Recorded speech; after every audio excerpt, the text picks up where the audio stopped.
¿El abejorro?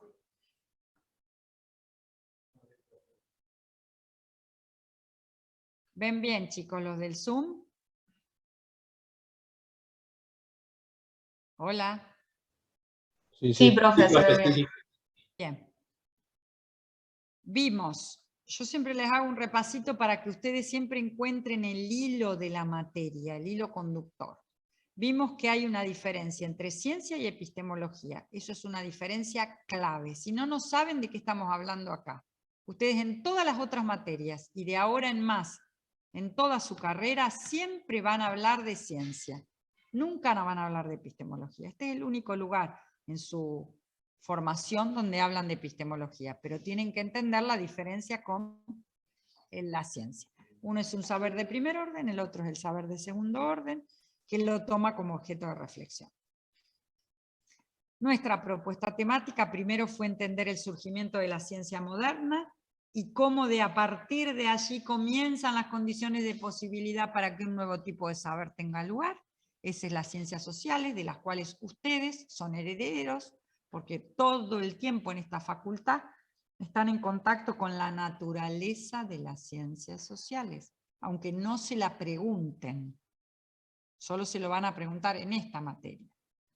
Pero ustedes todo el tiempo están con ciencias que tienen las características específicas de las ciencias sociales.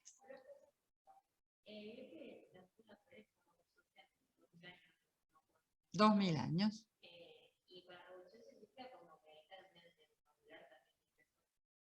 Sí, porque ahí cambia el paradigma. Pasan del premoderno, que eran solo especulativos, a lo que se llama ciencia moderna, es fundamentalmente con Galileo Galilei, que pone la mirada en la observación y la experimentación, dejando de lado lo meramente especulativo.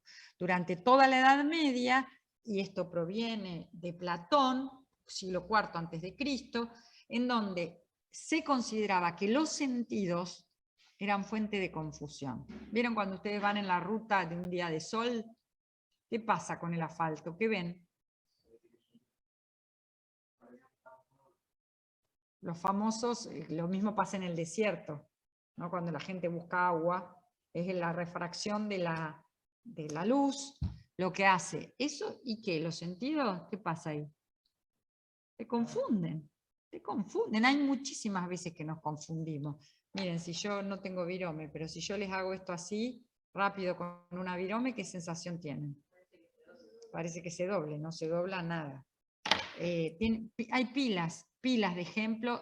Cuando pones en un vaso, de esto ustedes saben muy bien, en un vaso con líquido transparente y un sorbete, ¿qué pasa? ¿Cómo ves el sorbete?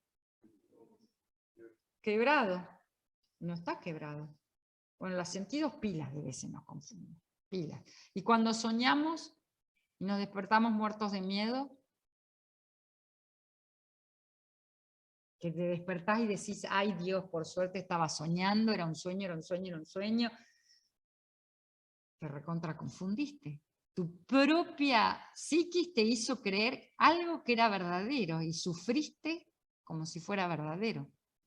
Esa es la experiencia interna, que también nos lleva a errores. Entonces, no están tan alejados. Los sentidos pilas de veces nos confunden. Y ni les digo cuando se pasás de la luz a la oscuridad o de la oscuridad a la luz, te quedas ciego muchas veces. Entonces, por eso lo interesante de combinar razón y experiencia, para poder realmente conocer válidamente, construir conocimiento válido, conocimiento que cambia, conocimiento que se va ajustando todo el tiempo, todo el tiempo. Bien, entonces, no sé por qué llegué a esto. No me acuerdo qué pregunta me hicieron.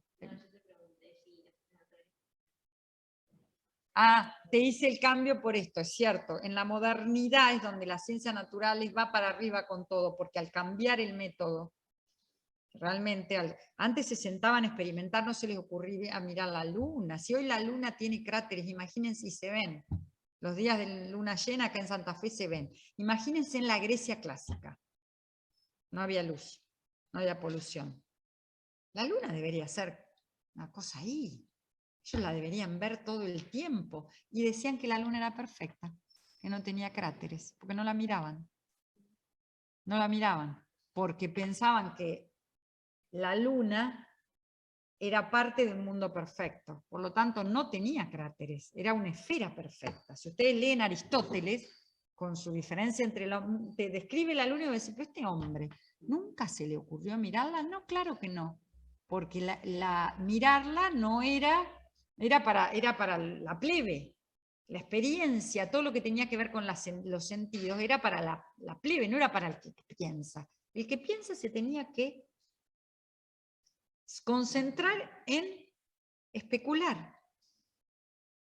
Y la Edad Media todo el tiempo usó ese método. En la Edad Media hay catálogos que están y que constantemente discuten, por ejemplo, sobre la sexualidad de los ángeles.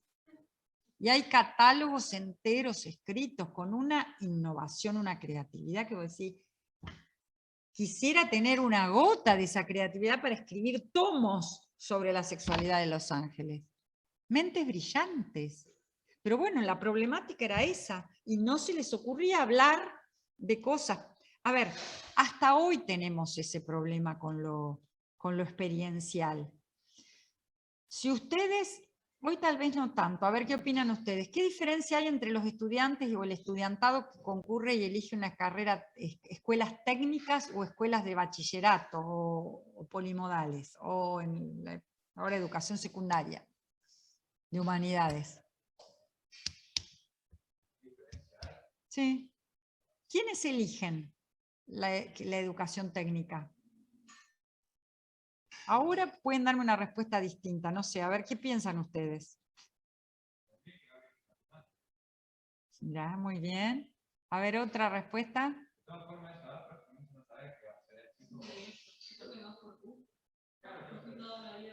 Bueno, cuánto me alegro de esta respuesta. ¿Y alguien sabe de historia en la Argentina? De la Universidad Obrera, de la Universidad Tecnológica, que antes era Universidad Obrera, ¿para qué se crea? Universidad Técnica, Escuela Técnica, ¿para qué se crean? ¿Cómo? Ahí está.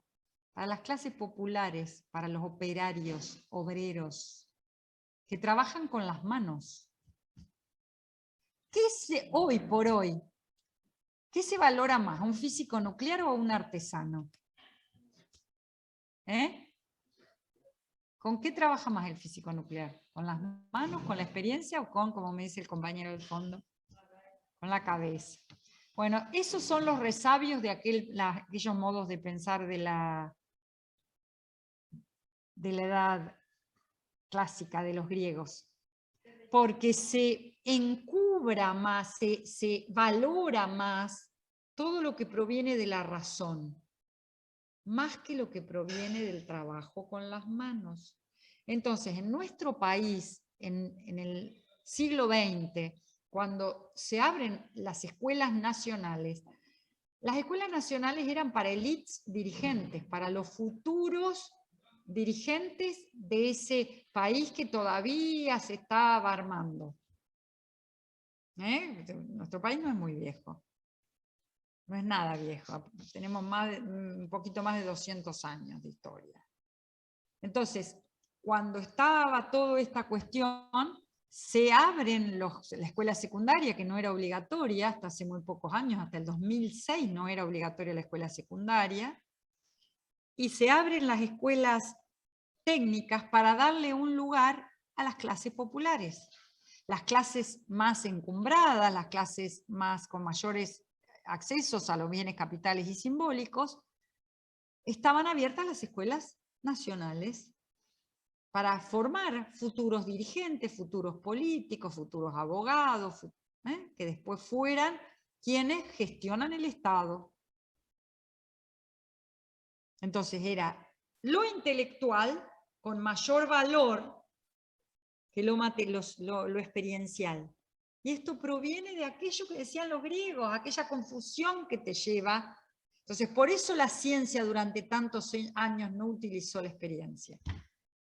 Al contrario, arrinconaban la experiencia para poder encontrar por debajo los fenómenos que los ligaran matemáticamente.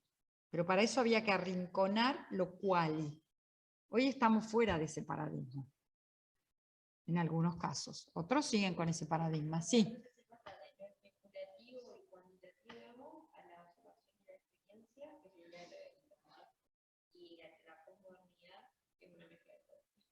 Ay, que está bueno, es más ecléctico, no es mezcla, es ecléctico, es apertura.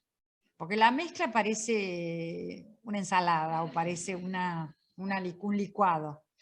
Es ecléctico en el sentido de que hay mayor apertura al tipo de método y ahí te da lugar a todo si hay una comunidad científica que acepte eso. No es cualquier cosa, porque tampoco hay que decir, bueno, vale todo, ¿viste? Vale cualquier cosa. Entonces, ¿qué es lo que yo digo? A veces somos pendulares. Pasamos de una postura totalmente cerrada, bueno, vale todo. No vale todo en ciencia. Hay que tener un método, hay que tener una sistematización, una rigurosidad, hay que poder comunicar. Entonces, no es que vale cualquiera, no es cualquiera, sino que, pero hay un enfoque más crítico, más ecléctico, en el sentido de estar pensando todo el tiempo, poniendo en duda todo el tiempo y pudiendo aceptar distintas miradas.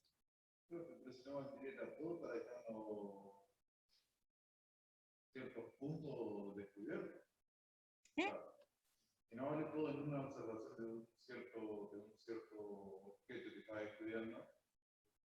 No vale todo, está dejando de No, vale todo en el sentido de construcción científica, no de lo que mirás. Yo no me refiero al vale todo. El vale todo es el título de un epistemólogo que habla del vale todo sin método, que fue Feyerabend, en el siglo XX. Él dice, bueno, la verdad que la ciencia es lo mismo que la propaganda. Entonces es una cuestión de argumentación, de convencimiento, pasa por otro lado. Lo que los científicos hacen tiene valor porque lo hacen los científicos. Él vale todo. Y no se va a ese... yo no estoy de acuerdo con esa postura, sino que creo que tiene que existir métodos, en plural, rigurosos, sistemáticos, ¿no? Que me hagan confiable la ciencia. Pero no que sea estricta con un solo método, único método, leyes generales, y que las ciencias sociales se arregle como pueda, con su objeto que es más complejo. No estoy en esa postura, ¿entendés? Pero tampoco estoy en el otro antípoda de decir, bueno, lo hace un científico, te lo presenta un científico, no importa el método. Sí, los métodos importan, porque son los procedimientos lo que te permite llegar a... ¿Sí? ¿Se entiende lo que quise decir? Bien. La clase pasada vimos todo esto que estamos hablando, que surgió, y ahora vamos al tercer tema, que es conceptos científicos y noción de explicación en ciencias sociales. Y ahí ustedes vieron la concepción naturalista empirista, que la vimos la clase pasada en ciencias sociales, el supuesto naturalista, ¿se acuerdan? El hecho de que se reduce, exacto, lo social a lo natural. El reduccionismo científico, es decir, que está reducido a un solo método, explicación y predicción a partir de leyes universales. Un supuesto empirista quiere decir que hay un supuesto que me dice que yo puedo conocer la realidad y la puedo conocer a través de la experiencia. La verdad como correspondencia, siguen teniendo la idea de que la verdad es esta adecuación entre el intelecto y la cosa. Cuando hay adecuación hay verdad, cuando no hay adecuación no hay verdad. Esto es la verdad como correspondencia, que se sigue sosteniendo en esta concepción naturalista empirista. Los enunciados de una teoría son autónomos, independientes de los demás, que es lo que todo el tiempo les estuve diciendo yo que no. Que todo es dentro de la teoría. Y que las observaciones y los enunciados observacionales están al interior de una teoría, no están por fuera de ella. Y que buscan o pretenden objetividad pensando en un observador neutral. Es decir, un observador que no esté contaminado. En cambio, la concepción comprensivista es opuesta a esta concepción naturalista empirista y diferencian entre explicar y comprender, eso ya lo hemos visto. Explicar es el modelo de cobertura legal, es encontrar leyes generales para explicar los fenómenos singulares o particulares. Comprender, en cambio, quiere decir descifrar sentidos, es desocultar, es dar cuenta de los significados emitidos por otros. El carácter simbólico de la vida humana tiene lugar y los horizontes de sentido. Esto es fundamental en esta teoría. Empatía es sentir con el otro, por eso la falta de objetividad es fundamental en entender que yo puedo sentir con el otro porque yo también soy un ser humano que pasé por las mismas cosas que hablamos hoy. Es poder así reconstruir la intención de ese otro que sometido a determinadas condiciones reacciona o puede reaccionar de determinadas maneras. Especificidad de lo social, dualismo y pluralismo metodológico. Hay algo específico, ahí es, bueno, lo social, como el objeto de estudio es tan diferente, tenemos métodos diferentes. Es esto, que lo hemos venido diciendo, explicando recursivamente.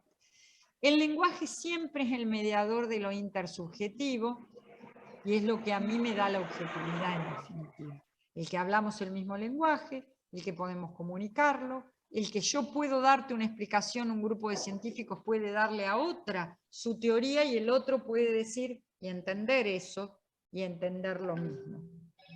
Y ahí está la objetividad, en lo intersubjetivo, que no es una cuestión mía individual y tampoco de un grupo de científicos que locamente dicen esto es lo que sucede. No, explícamelo, argumentámelo, dame razones, dame evidencias, hacémelo inteligible. Todo eso forma parte de la ciencia. Si no es ficción, chicos, si no es mera ficción. Yo digo esto, nuestro grupo opina esto, que existen los unicornios azules y que vienen a la noche a cuidar nuestros sueños. No, no, a ver, esto está hermoso, pero es para milanés. No, no. Esto es otra cosa.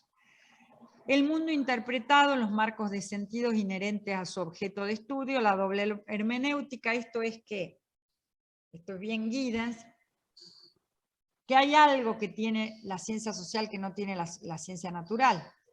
Que vos sos un investigador social. Tenés que interpretar lo que un grupo de personas te relatan respecto a una revolución sucedida. Pero es una doble interpretación. ¿Por qué? Porque yo interpreto lo que los demás ya interpretaron. Porque siempre hay interpretación. En lo humano siempre hay interpretación. No hay hechos, hay interpretaciones. Porque lo social está totalmente atravesado de significados y sentidos que ustedes le dan a las cosas. Porque han nacido en una sociedad con determinadas características, en una familia con otras. Entonces ustedes vivimos en un mundo interpretado, todos nosotros. Hasta la parada de colectivo tiene una interpretación. ¿Sí? Como veíamos. Entonces, si hay alguien que intenta interpretar como investigador social un fenómeno, por ejemplo, como es la elección de una carrera universitaria, los por qué, las causas, los para qué, tiene que interpretar, hay doble interpretación, la del investigador sobre ustedes en su elección universitaria y la de ustedes que ya interpretaron, porque interpretan que este es un lugar lleno de símbolos, que les va a dar un futuro, que les va a dar mucha plata, no sé.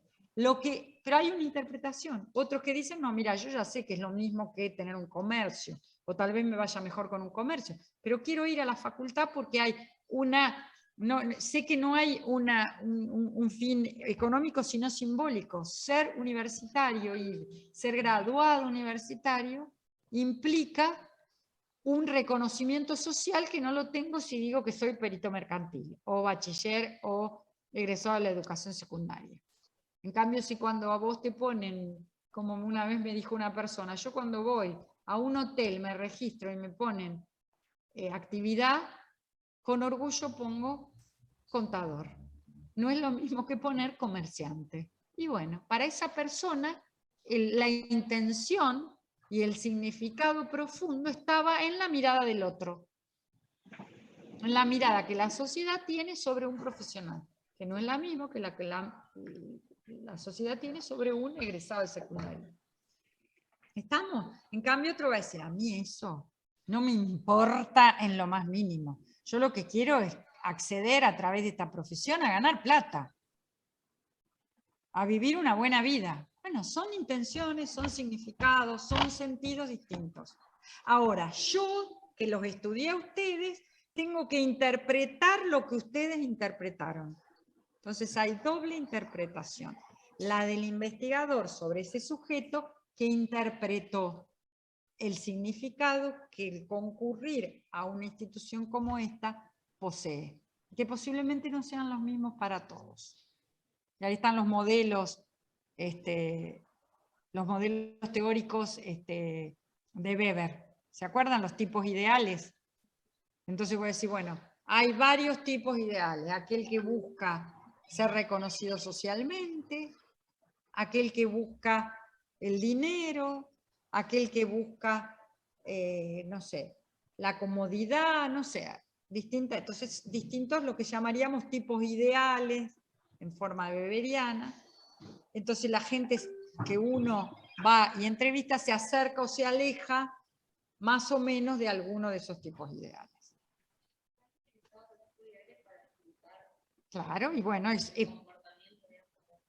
claro. Entonces, por ejemplo, si yo quiero interpretar el comportamiento de ustedes que eligieron esta carrera universitaria, los tipos ideales podrían ser: busco reconocimiento social, busco bienestar material, busco aprender, es decir, busco el acceso a bienes simbólicos que no tendría, porque si no estudio no podría después interpretar otros libros, otras teorías, otras. ¿Estamos? Entonces son distintos tipos ideales. Yo digo, bueno, vos te acercás en tu entrevista, te acercás a este tipo ideal, él se acerca a este otro. Qué sé yo, hay gente que tiene plata y viene acá. ¿A qué vienen? Si saben que después no van a tener más plata por esto. Entonces yo no podría explicar a todos por qué buscan un desarrollo solamente económico, medido en bienes materiales, sino que están buscando otra cosa. Posiblemente vengan de familias que tienen dinero, pero que no hay nadie recibido. Entonces buscan ese reconocimiento que hasta hoy nuestra sociedad posee sobre los egresados universitarios. Entonces, bueno, todo esto es la doble hermenéutica. Todo lo que hablé es desocultar, es descifrar sentidos, es dar cuenta del significado que ustedes le dan a venir acá, de estar en este lugar, de gastar, de invertir, porque gastan tiempo y dinero en todo lo que implica la universidad. ¿Sí? Bien. ¿Vieron?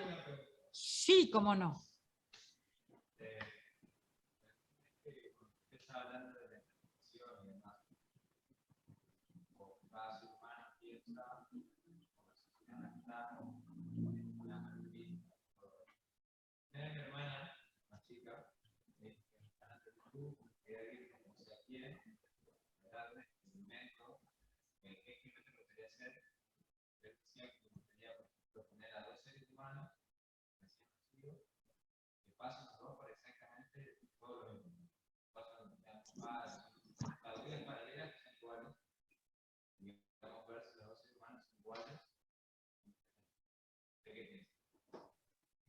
Bien, ahí por suerte hay una ética del investigador en ciencias.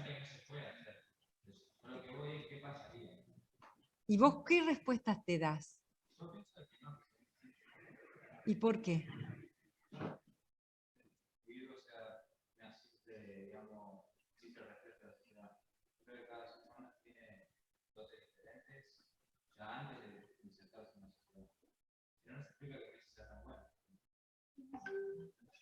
Bueno, muy interesante. Yo ahí creo en que hay una interrelación entre lo genético y lo social.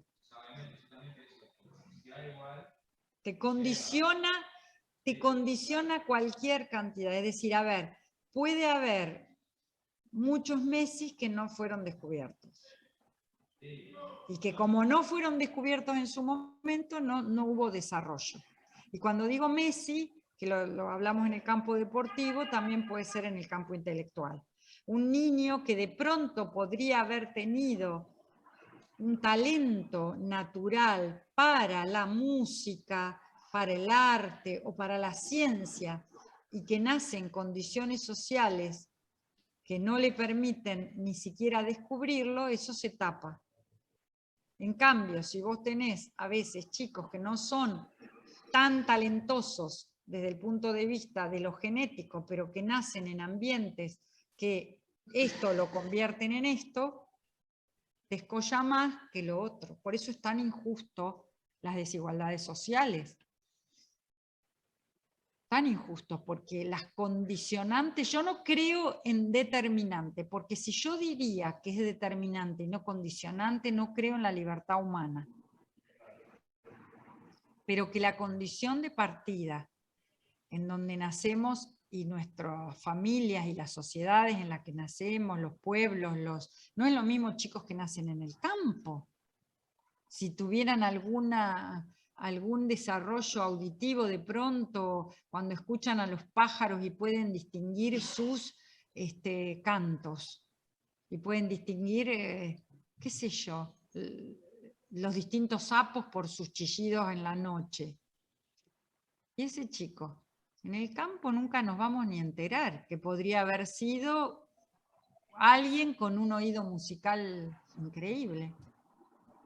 Ahora, si nace en una ciudad, de pronto puede ir al CRAI, de pronto puede ir a lugares gratuitos, puede ir a conciertos, puede ir a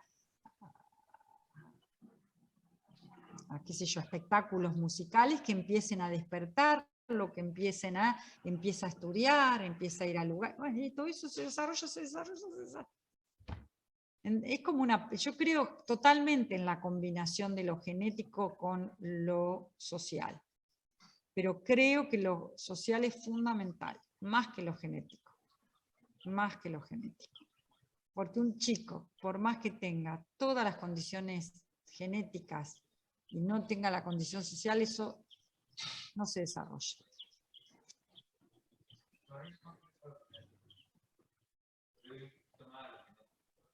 No, yo no. Obvio, son posturas, yo te digo, son posturas teóricas. Son posturas teóricas. Pero yo creo que por eso hay que pelear tanto por la condición igualitaria. Porque es muy injusto. No solo por las condiciones de vida espantosas con las que viven nuestros niños. Chicos, la mitad de los jóvenes están bajo la línea de pobreza en nuestro país. La mitad de los niños. Yo tengo mi nieta que acabo de nacer y siempre que la miro, que está rodeada de todo, siempre pienso pensar que hay un niño igual que ella que no tiene nada. Que no tiene nada. Que no sabemos si la pueden alimentar, si lo pueden... Eso es tristísimo. Entonces creo que hay que trabajar mucho por la condición social para que eso no ocurra. Porque si no, por más que ese niño ese bebé podría tener toda la posibilidad, que de hecho todos los niños, todos los jóvenes son pura potencia. Todos podemos llegar a algo. Todos pueden aprender. Todos. Y ahí sí, una ley universal. Todos, pero bueno, tienen que tener las condiciones, tienen que estar bien alimentados, tienen que estar afectivamente contenidos, tienen que estar abrigados, tienen que estar curados. Entonces ahí, bueno, ahí se nos desparrama todo. Bueno, explicación científica en ciencias sociales. Tienes el modelo estadístico, es decir, que las leyes en ciencias sociales siempre son estadísticas, debido a la libertad, debido a que siempre puede haber un factor sorpresa. Las explicaciones teleológicas, teleo significa fin, que buscan los fines, y las explicaciones por comprensión, que es la que acabamos de estar explicando recién, y por significados. Por la significación que le damos, que le otorgamos, por el sentido, por ese desocultamiento, es que se explica las actitudes de los agentes sociales. El esfuerzo que ustedes hacen en venir acá se explica por esos motivos profundos que ustedes le encuentran y por esas intenciones que están en las acciones de ustedes de todos los días. Términos empíricos y teóricos ya lo vimos al contestar la autoevaluación, y lo mismo instrumentalismo y realismo. Así que con esto terminamos